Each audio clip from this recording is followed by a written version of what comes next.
देवाचा आवाज फक्त माहिती देण्यासाठी नाही, ते नातं आहे जे आज्ञाधारकतेकडे नेतं. देवाचा आवाज गोंधळ निर्माण करत नाही, तो शांती देतो.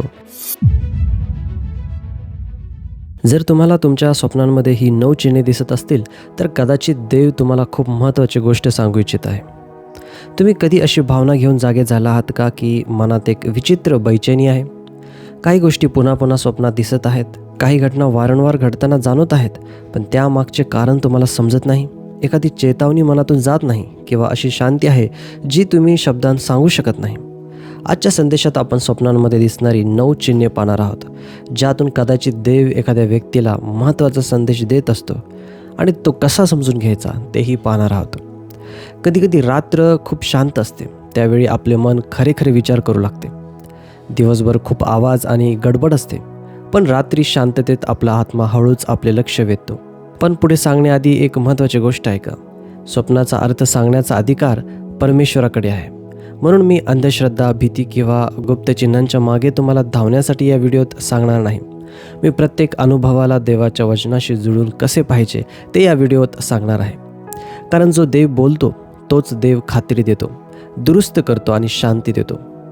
म्हणून शेवटपर्यंत ऐका, कारण आज रात्रीचे स्वप्न उद्याच्या दिशेचे मार्गदर्शन असू शकते. आणि जेव्हा देव बोलतो तेव्हा तो तुम्हाला घाबरवण्यासाठी बोलत नाही, तो तुम्हाला वाचवण्यासाठी, घडवण्यासाठी आणि स्थिर करण्यासाठी बोलतो. चला सुरुवात करूया. चिन्ह क्रमांक 1, पाणी. पवित्र शास्त्रात पाणी हे फक्त पाणी नसते, ते स्वर्ग आत्म्याशी बोलण्यासाठी वापरत असलेली एक भाषा आहे. आणि जर तुम्ही ते पाहून जागे झाला असाल तर थांबा आणि लक्षपूर्वक ऐका, कारण पाण्याची अवस्था आणि त्या स्वप्नात तुम्हाला काय वाटले हे महत्त्वाचे असते. स्वतःला विचारा, पाणी स्वच्छ होते की घाण? तुम्ही बुडत होतात की पाणी पित होतात? तुम्हाला भीती वाटत होती की शांती होती? कारण एकच चिन्ह स्वप्नाच्या वातावरणानुसार वेगळा अर्थ देऊ शकते. आणि पवित्र शास्त्र आपल्याला मार्गदर्शन देते जेणेकरून आपण अंधश्रद्धेत भटकू नये. जर पाणी स्वच्छ असेल आणि तुम्हाला शांत वाटत असेल तर ते नव्या ताजेपणाचे चित्र असू शकते. जणू देव तुमचे मन धुवून काढत आहे आणि तुमच्या इच्छांना ताजेतवाने करत आहे. कारण येशू म्हणाला, कोणी ताणेला असला तर त्याने माझ्याकडे यावे आणि प्यावे. जो माझ्यावर विश्वास ठेवतो त्याच्यातून शास्त्रात सांगितल्याप्रमाणे जिवंत पाण्याच्या नद्या वाहतील. हे पवित्र आत्म्याच्या पूर्णतेबद्दल आहे, गोंधळाबद्दल नाही. म्हणून स्वच्छ पाणी म्हणजे देव मनातील आवाज, कटुता आणि गोंधळ धुवून टाकत आहे असे चित्र असू शकते. जणू प्रभू म्हणत आहे, संकेतांकडे नाही, स्रोताकडे परत ये. पण जर पाणी पोरासारखे आले आणि तुम्हाला दबाव जाणवला तर ते खूप भार आणि ताण दाखवू शकते. खूप मागण्या, खूप आवाज, खूप जबाबदाऱ्या एकाच वेळी. मग ते स्वप्न जणू आरसा बनते आणि दाखवते की मन काय सांगू शकत नाही. मी माझ्या क्षमतेपेक्षा जास्त ओझे उचलत आहे. तेव्हा आत्मा तुम्हाला पुन्हा स्थिरतेकडे बोलावतो, प्रार्थना, शिस्त आणि विश्रांतीकडे. जर स्वप्नात तुम्ही बुडत असाल तर ते कधी चिंता दाखवते, जी श्वास आणि लक्ष दोन्ही चोरते. जणू एक इशारा, तो म्हणजे आत्मा आपला आधार गमावत आहे. अशा वेळी घाबरण्याची गरज नाही, तर पुन्हा देवाकडे वळण्याची गरज आहे. कारण तहान खरी आहे आणि देव त्यावर रागावत नाही. स्तोत्र 42:1 म्हणते, हरिणी जशी पाण्याच्या प्रवाहांसाठी लुलपते, तसा हे देवा माझा जीव तुझ्यासाठी लुलपत आहे. म्हणजे ही तळमळ पवित्र असू शकते जर ती तुम्हाला देवाकडे घेऊन जाते. आणि जर तुम्ही स्वप्नात पाणी पित असाल, विशेषतः आरामाने, तर ते आध्यात्मिक पूर्णतेचे आणि मार्गदर्शनाचे खोल तहान दाखवू शकते. जणू तुम्हाला आमंत्रण आहे की जे समाधान देत नाही त्यातून पिणे थांबवा. काही लोकांना नवीन काळाची गरज नसते, त्यांना नवीन स्रोताची गरज असते. कारण रिकाम्या विहिरीतून पाणी मिळत नाही आणि आत्मा तुम्हाला ख्रिस्ताकडे खोलवर पिण्यास बोलावतो. प्रार्थना, पवित्र शास्त्र, चिंतन, उपासना आणि प्रामाणिक समर्पणाद्वारे. जर तुम्हाला ही चिन्हे स्वप्नात दिसली तर याचा उद्देश भीती नाही, तर देवाशी जुळून घेणे आणि शांती मिळवणे आहे. चिन्ह क्रमांक 2, दारे. बायबलमध्ये दार हे प्रवेश आणि बदल याचे एक स्पष्ट चित्र आहे. ते एक पवित्र सत्य दाखवते. देव जे उघडतो ते कोणी बंद करू शकत नाही आणि देव जे बंद करतो ते कोणी उघडू शकत नाही. हे तुम्हाला गोंधळवण्यासाठी नाही, तर तुम्हाला त्याच्या वेळेत आणि संरक्षणात ठेवण्यासाठी आहे. पवित्र शास्त्र म्हणते, ज्याने उघडल्यावर कोणी बंद करणार नाही आणि ज्याने बंद केल्यावर कोणी उघडणार नाही. आणि तो आपल्या लोकांसमोर असे उघडे दार ठेवतो जे कोणी बंद करू शकत नाही. म्हणून स्वप्नात एखादे दार उघडले आणि तुम्हाला शांती वाटते तर ते देवाची परवानगी आणि योग्य वेळ दाखवू शकते. अशी गोष्ट जी मिळवण्यासाठी तुम्हाला जबरदस्ती करावी लागत नाही किंवा तुमची प्रामाणिकता सोडावी लागत नाही. पण जर स्वप्नात दार बंद झाले आणि तुम्हाला निराशा वाटली तर लगेच त्याला नकार समजू नका. कधीकधी ते निराशेसारखे दिसणारे देवाचे संरक्षण असते, कारण बंद दार म्हणजे देवाची दया असू शकते, जी तुम्हाला अशा ठिकाणापासून वाचवते जे तुम्हाला थकवेल, तोडेल किंवा चुकीच्या मार्गावर नेईल. जर दार बंद आणि कुलूप बंद दिसले तर ते उशीर, तयारी किंवा मर्यादा दाखवू शकते. जणू देव म्हणत आहे, आधी शक्ती वाढू दे, मग जबाबदारी घे. आधी परिपक्व हो, मग प्रभाव सांभाळ. आधी शिस्त बांध, मग मोठ्या जागेत पाऊल टाक. आणि जर किल्ली हरवलेली दिसली तर ते संयम आणि योग्य मार्ग दाखवू शकते, कारण काही गोष्टी जोराने उघडत नाहीत, त्या तयार होऊन उघडतात. हरवलेली किल्ली कधीकधी हे दाखवते की देव तुमचा स्वभाव घडवत आहे, तुमची समज वाढवत आहे किंवा तुमचा मार्ग बदलत आहे. पौलाने देखील प्रार्थना केली होती की सेवेसाठी एक दार उघडावे. याचा अर्थ असा की देव उघडणाऱ्या संधीसाठी आपण प्रार्थना करू शकतो, पण जबरदस्ती करू नये, कारण आध्यात्मिक दारे फक्त संधी नसतात, ते देवाने दिलेली कामे असतात जे तुमच्या काळाशी जुळली पाहिजेत. जे तुमच्यासाठी योग्य आहे ते मिळवण्यासाठी तुम्हाला तुमची शांती गमवावी लागणार नाही. म्हणून समजूतदारपणे प्रतिसाद द्या, स्पष्टतेसाठी प्रार्थना करा, तुमचे अंतःकरण तयार करा. जे तुमच्यासाठी नाही ते जबरदस्तीने उघडण्याचा प्रयत्न थांबवा. आणि जेव्हा योग्य दार उघडेल तेव्हा नम्रतेने, कृतज्ञतेने आणि समर्पणाने त्यातून चालत जा. कारण जर तुम्हाला ही चिन्हे स्वप्नात दिसत असतील तर देव तुम्हाला त्रास देत नाही, तो तुम्हाला नव्या टप्प्याकडे नेत आहे. चिन्ह क्रमांक 3, पडणे, घसरणे, काहीतरी हातातून सुटणे, नियंत्रण हरवणे. पडण्याची स्वप्ने खूप सामान्य असतात. ते अनेकदा तेव्हा येतात जेव्हा ताण जास्त असतो, जीवनात बदल जवळ असतात किंवा आत्मविश्वास हललेला असतो. पण हेही एक पवित्र जागृती बनू शकते, कारण झोपेत जे तुम्हाला हादरवते ते आत्म्यात कोणत्या गोष्टी मजबूत करण्याची गरज आहे हे दाखवू शकते. स्वतःला प्रामाणिकपणे प्रश्न विचारा, जीवनातील कोणता भाग अस्थिर वाटतो? मी कुठे जास्त ओझे घेत आहे? मी कुठे विश्रांतीकडे दुर्लक्ष करत आहे? मी कुठे सर्व भार एकट्याने उचलत आहे? कारण पडणे कधीकधी नियंत्रण गमावण्याची भीती, अपेक्षांचा दबाव किंवा अनिश्चिततेची वेदना दाखवते.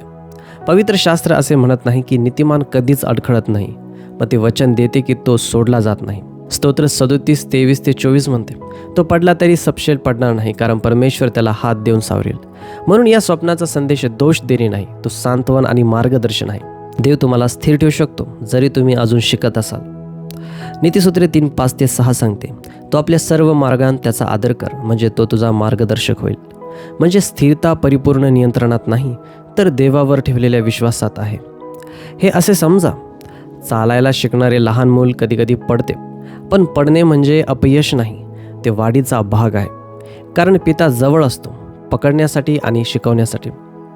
म्हणून हे मनात ठेवा, हे स्वप्न भविष्यवाणी नसू शकते, ते एक आरसा असू शकते जो दाखवतो की तुमच्या जीवनाच्या पायाला मजबूत करण्याची गरज आहे. घाबरण्याची गरज नाही, पुन्हा पाय रोवा, एक पाऊल पुढे टाका, कारण देवाचा हात तुमच्यावर आहे. जर तुम्हाला स्वप्नात ही चिन्हे दिसत असतील तर कदाचित देव तुम्हाला भीतीच्या मागे धावायला नाही, तर पुन्हा स्थिर भूमीकडे परत यायला बोलावत आहे. चिन्ह क्रमांक 4, उडणं, वर जाणं, हवेत तरंगणं. उडण्याची स्वप्न कधी रोमांचक वाटतात तर कधी घाबरवणारी, आणि त्यांना समजून घेताना बुद्धी आणि वचन दोन्ही लागतात. कारण प्रत्येक उंची पवित्र नसते आणि प्रत्येक उचल स्वातंत्र्य नसते. जर स्वप्न शांत वाटत असेल, जरी तुम्ही ओझ्यातून सहज वर जात आहात, तर ते देवाने दिलेल्या नवीन धैर्याचं चिन्ह असू शकतं. जसं यशाया 40:31 सांगते, तरी परमेश्वराची आशा धरून राहणारे नवीन शक्ती संपादन करतील.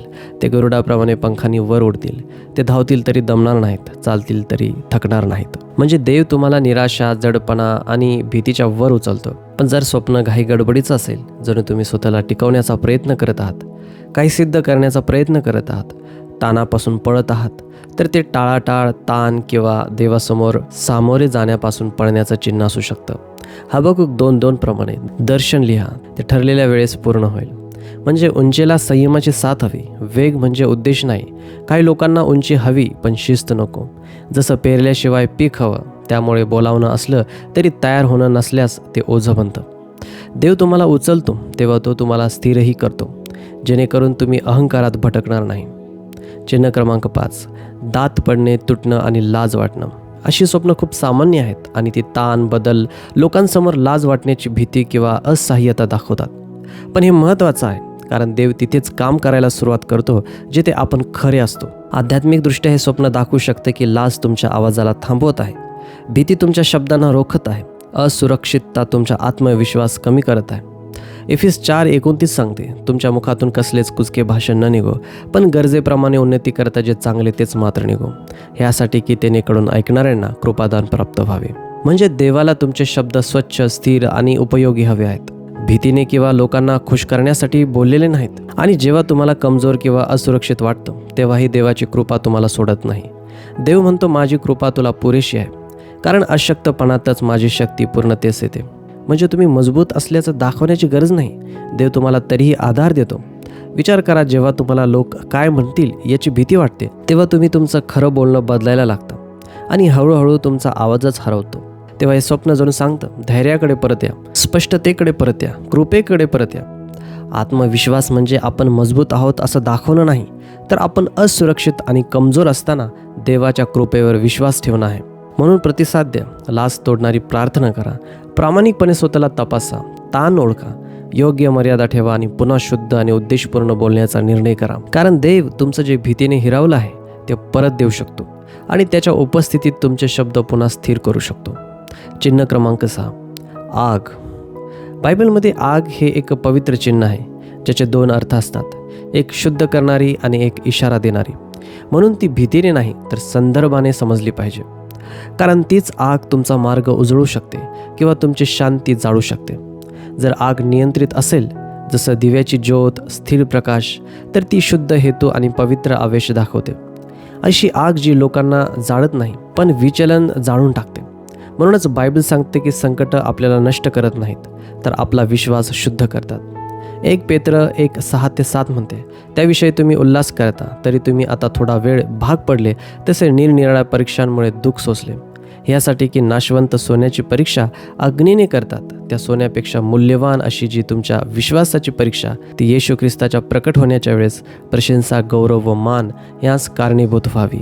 म्हणून नियंत्रण आग दाखवते की देव तुमचे हेतू शुद्ध करत आहे, सहनशक्ती वाढवत आहे आणि उथळ विश्वासाला दृढ बनवत आहे. पण जर स्वप्नात आग नियंत्रित असेल, सगळीकडे पसरत असेल, जाळत असेल, तर ती वाढत चाललेला संघर्ष, नियंत्रणाबाहेर गेलेला राग किंवा अशी परिस्थिती दाखवते जिथे त्वरित बुद्धीची गरज आहे. कारण न थांबलेलं मन एक दिवस फुटतं आणि न सांभाळलेलं जीवन एक दिवस पेट घेतं. योग्य ठिकाणी असलेली आग अन्न शिजवते, पण चुकीच्या ठिकाणी असलेली आग घर जाळते. घटक तोच, पण मर्यादा वेगळी. आत्मा तुम्हाला आगेला घाबरायला सांगत नाही, तर तिला योग्य जागी ठेवायला सांगतो.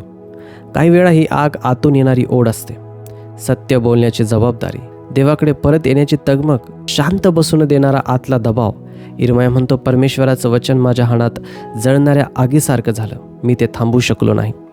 म्हणजे देव अशी पवित्र तळमळ पेटवू शकतो जी तुम्हाला प्रार्थना, पवित्रता आणि आज्ञाधारकतेकडे ढकलते. तुमचं मन काही दुःख, शिक्षा नसतं, ते शुद्धीकरण असतं. म्हणून योग्य प्रतिसाद असा, जिथे खात्री आहे तिथे पश्चाताप करा. भावना वाढत असतील तर त्यांना नियंत्रित करा. कन्फ्यूज असाल तर बुद्धिमानाची ॲडवाईस घ्या आणि जिथे आवेश कमी झाला आहे तिथे पुन्हा देवाशी नातं ताजं करा. ही चिन्ह घाबरवण्यासाठी नाहीत, ती स्थिरता आणि योग्य दिशेसाठी आहेत. चिन्ह क्रमांक 7, पाठलाग होणं. स्वप्नात कोणी पाठलाग करतंय असं वाटणं खूप सामान्य आहे आणि त्यात एक गंभीर संदेश असतो. हे ताण, न सुटलेले प्रश्न, अपराधीपणा, जुन्या जखमा, टाळाटाळ किंवा सतत पुढे ढकलत असलेल्या गोष्टींचं ओझं दाखवतं. म्हणून पहिलं पाऊल प्रामाणिकपणा. आधी ते आध्यात्मिक आहे असं म्हणण्याआधी आपल्या मनाची स्थिती तपासा. कारण भीती लपवलेल्या गोष्टींमध्ये वाढते आणि सामोरे गेल्यावर कमी होते.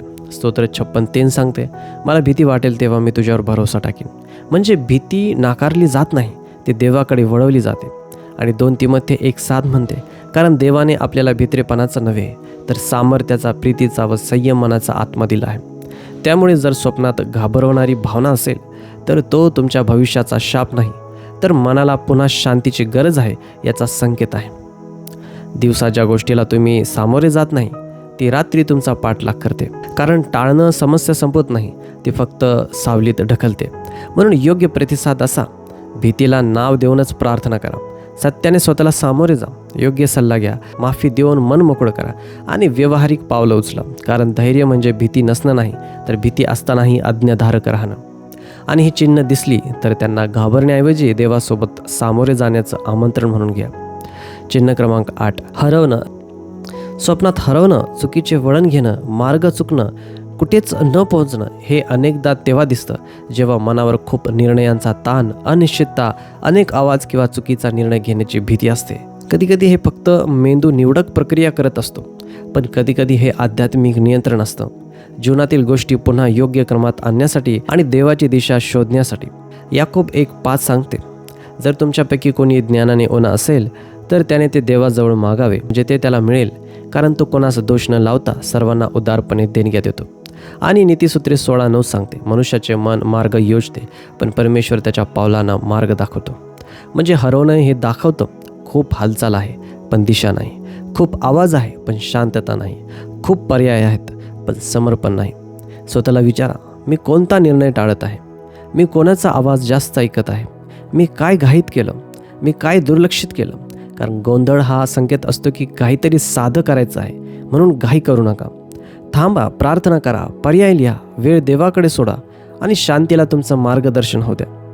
देव गोंधळाचा निर्माण करता नाही आणि त्याची दिशा तुम्हाला त्रासात ठेवत नाही. हे स्वप्न सोडून दिलं गेलं असं नाही, तर देवाकडे परत येण्याचं आमंत्रण आहे. चिन्ह 9, कोणी तुमचं नाव घेत आहे. स्वप्नात तुमचं नाव ऐकणं ही खूप वैयक्तिक गोष्ट आहे आणि ती समजून घेताना संतुलन आवश्यक आहे.